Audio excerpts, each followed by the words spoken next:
Bonjour, bienvenue dans cette nouvelle vidéo. J'espère que vous allez bien, j'espère que votre eczéma se porte bien. Autrement dit, j'espère qu'il est en train de disparaître. J'espère également que votre RSS, vous arrivez à bien le maîtriser, à bien le gérer, que ce soit physiquement et également émotionnellement parlant. J'ai reçu des petits messages récemment là, de personnes qui témoignaient en disant qu'ils avaient découvert un peu ma chaîne en faisant leurs recherches et ça me touche parce qu'effectivement je me dis que pour certains, en tout cas moi ça a été le cas quand j'ai vu des blogs parler du RSS, ça a été comme ça que je me suis lancée. Donc c'est chouette, bienvenue à vous.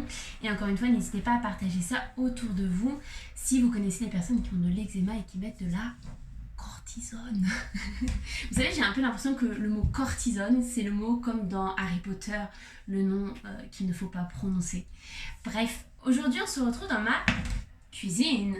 Non pas pour faire une compote de pommes, mais pour vous présenter une recette qui est toute simple et qui va calmer vos plaques d'eczéma et votre RSS.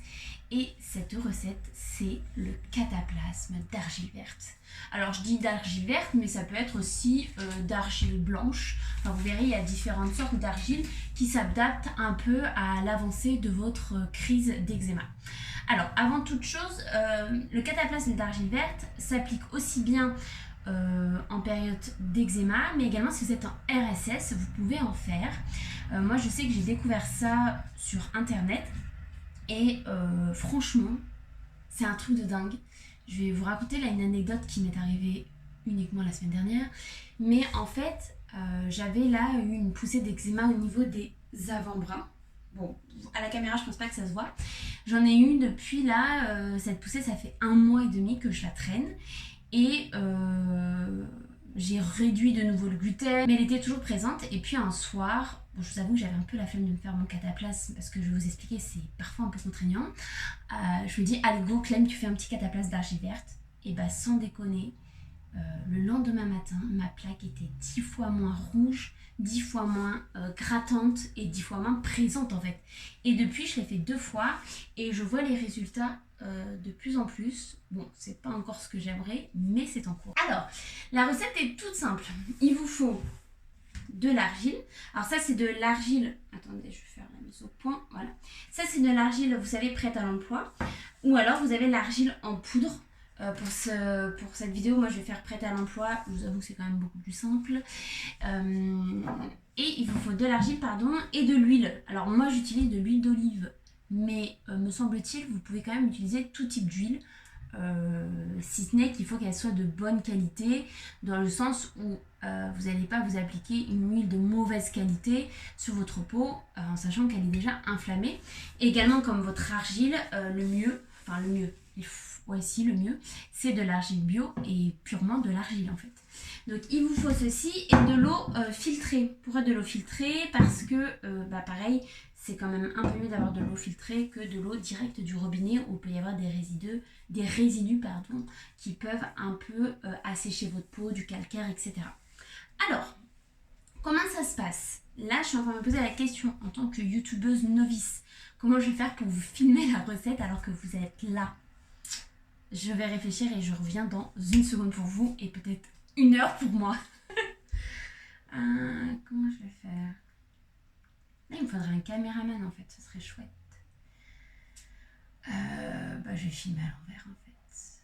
Pour cette recette, donc l'idée c'est, en fonction effectivement de la quantité dont vous allez avoir besoin pour votre cataplasme, c'est de mélanger un peu d'argile. Voilà. Après, vous pouvez réadapter. Je vous avoue que j'ai pas de quantité prédéfinie. Je fais un peu à l'œil et à la texture de la pâte que je souhaite obtenir. Après, vous mettez de l'huile. En fait, pourquoi on met de l'huile? On met de l'huile pour éviter d'assécher encore plus la plaque d'eczéma. Alors, vous allez me dire, oui, mais quand je suis en RSS, ça se trouve, je suis en train de sointer. Et est-ce que sointer, de mettre de l'huile, ça va pas, on va dire, renforcer finalement l'inflammation? Écoutez, moi, dans mon expérience, non. Après, ce qui est certain, c'est que quand vous allez appliquer en fait la mixture sur vous, c'est de ne surtout pas laisser sécher, j'ai du mal à dire cette phrase, laisser sécher l'argile, ok? Donc là, vous voyez, en fait, ça fait une petite pâte assez, un peu trop, on va dire, Là, elle est un peu trop, selon moi, je ne sais pas si vous voyez, elle est un peu trop huileuse. Donc, en fait, si elle est trop huileuse, ça ne va pas adhérer à votre peau. Oula, alors là j'en ai mis beaucoup trop, je pense. C'est un peu à l'œil, hein, je vous avoue. Mais en fait, attendez, je vous ai dit de l'eau filtrée, mais je ne mets pas d'eau filtrée. Donc, laissez tomber, je ne mets pas d'eau filtrée. Je ne sais pas pourquoi j'ai dit de l'eau filtrée. Ça doit être la fatigue de la fin de journée. Ah, là, elle est pas mal, la pâte. Là, je sais pas si vous voyez la différence, mais elle est pas mal. Elle est vraiment pas mal. Je sais pas si ça se voit à la caméra. Mais là, elle est plutôt pas mal. Il faut qu'elle soit assez épaisse quand même. Pas trop huileuse en visuel. Sinon, comme je vous dis, la pâte va glisser sur votre peau. Une fois que vous avez une texture qui vous semble plus ou moins appropriée à ce que vous souhaitez, vous allez voir, hein, au début, moi, j'ai beaucoup tâtonné. Et puis après, finalement, ça le fait. Donc, ça va être de l'appliquer sur votre peau, enfin plutôt sur votre plaque, de façon assez épaisse, ok? Donc, je sais pas si on va vous... Bon, je vous avoue que pour cette vidéo, il fallait bien que je reste habillée, parce que là, je risque de m'en foutre partout sur les habits. Mais idéalement, moi, ce que je faisais, c'est que je me mettais en pyjama, et après, j'étais comme ça dans mon lit pendant 1 heure. Et littéralement, je ne bougeais plus. Donc, je mettais une vidéo YouTube ou autre. Donc, je regarde. Vous voyez, j'en ai quand même pas mal en ce moment. Là, on est plutôt pas mal, hein. Plutôt pas mal. Franchement, je sais pas si c'est le fait que je me filme, mais la consistance de ma pâte est exactement celle que je voulais. Je suis contente. Puis alors, je sais pas vous, mais moi j'ai des micro petits boutons. Je sais pas si c'est comme de l'eczéma, mais qui me gratte parfois, mais qui me gratte. Enfin bref. Et alors, de l'autre côté, c'est là où c'est périlleux parfois. Vous voyez là également, j'ai pas mal de plaques. Mais c'est ok. J'adore parce que je me dis c'est ok, mais enfin, au fond de moi, j'ai quand même un peu la rage d'avoir des plaques encore. Mais bon. J'ai l'impression que, vous savez, c'est comme si, pas toute notre vie on aura ça, mais on aura toute notre vie, je pense, un petit terrain sensible. Tant que j'y pense, quand vous allez après retirer votre cataplasme, surtout, ne le rincez pas directement sous l'eau. Parce qu'en fait, après, ça risque l'argile là de boucher vos canalisations. C'est pas top. Pour ça, vous l'enlevez soit directement avec vos mains, soit avec un petit mouchoir humide. Ok? Là, on est plutôt pas mal. C'est sympa, non? Franchement, miniature. Et quand je pense à l'époque où j'en mettais sur mon visage aussi et sur mes mains. D'ailleurs, pour les mains, bougez pas, j'ai une petite astuce pour ceux qui ont de l'eczéma sur les mains et qui veulent faire des cataplasmes d'argile. Bougez pas. Les personnes qui ont de l'eczéma sur les mains. Ce que je vous conseille, c'est que vous appliquez effectivement la pâte en forte couche. Ensuite, ce que vous faites, prenez un mouchoir que vous allez humidifier, d'accord? Et le mouchoir, vous allez le mettre tout autour de votre main, comme ceci. Ok. C'est assez périlleux à faire, surtout la deuxième main, quand la première est déjà faite. Et ensuite, vous allez mettre votre main dans un gant en latex. Et alors là, c'est nickel. Je vous explique pourquoi. Parce que votre pâte d'argile va être constamment humidifiée, surtout avec le latex. Ça va faire un peu comme de la condensation, on va dire. Et donc, votre pâte d'argile ne va jamais sécher. Donc, vous pouvez rester littéralement 2 heures avec. Et moi, c'est ce que je faisais le soir. Et ce qui est bien, c'est que généralement, après, je prenais un élastique pour vraiment fermer à cet endroit-ci pour pas que ça coule, vous voyez. Et je pouvais faire ma petite vie. Ok? Plus la pâte d'argile reste sur votre plaque, mieux c'est. Juste pour récapituler à la fin, quand vous allez retirer votre pâte d'argile, d'accord, vous pouvez rincer, une fois que vous avez enlevé le plus gros à la main ou avec un mouchoir, vous pouvez rincer légèrement avec de l'eau. Et ensuite, il faut surtout penser à hydrater. Alors, pas nécessairement quand moi j'étais en fort RSS et que je sointais, je n'hydratais pas. D'accord? Le but c'était vraiment d'assécher quand même un peu.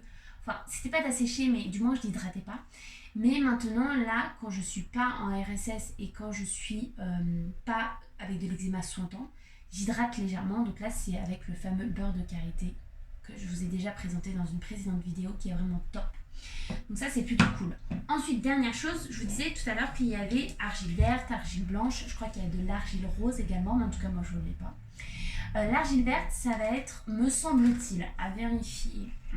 J'ai pas vérifié mes sources avant de faire cette vidéo, mais c'est pour ça que je mets des à vérifier. Me semble-t-il que c'est pour vraiment l'argile verte quand vous avez un eczéma très suintant, très rouge, très inflammatoire visuellement. Parce que ça va vraiment calmer plus rapidement et plus fortement votre plaque. Alors que l'argile blanche, c'est pour de l'eczéma qui est certes présent, un peu comme j'ai là, j'aurais pu mettre, je vous avoue, celle-ci, ça aurait été peut-être un peu plus adapté, et ça va un peu plus être adapté à votre plaque. Mais bon, je vous avoue que là, j'avais un peu la flemme de me faire ma petite compo, donc j'ai préféré utiliser mon argile déjà prête. Voilà pour cette vidéo sur le cataplasme d'argile verte. Je vous invite, alors en termes de fréquence, autant de fois que vous le pouvez. Il y a des fois, je faisais 2 fois par jour, c'était le week-end ça. Matin et soir, je faisais. Mais sinon, quand j'étais en fort RSS, pendant 2 mois, je faisais tous les jours. Tous les jours, tous les soirs, tous les jours.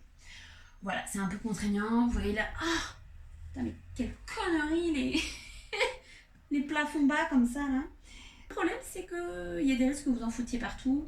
Mais bon, ça c'est juste esthétique pour le vêtement, ça se lave, n'est-ce pas? Voilà, j'espère que ça vous aura aidé et aiguillé. Il y a d'autres vidéos, me semble-t-il, sur le cataplasme d'argile verte, hein, c'est vraiment tout simple à faire. Il y a d'autres vidéos qui existent sur YouTube. En tout cas, ça a d'énormes vertus et bienfaits pour l'eczéma, pour le RSS, donc pour vos plaques. Et j'espère vraiment que ça va vous aider.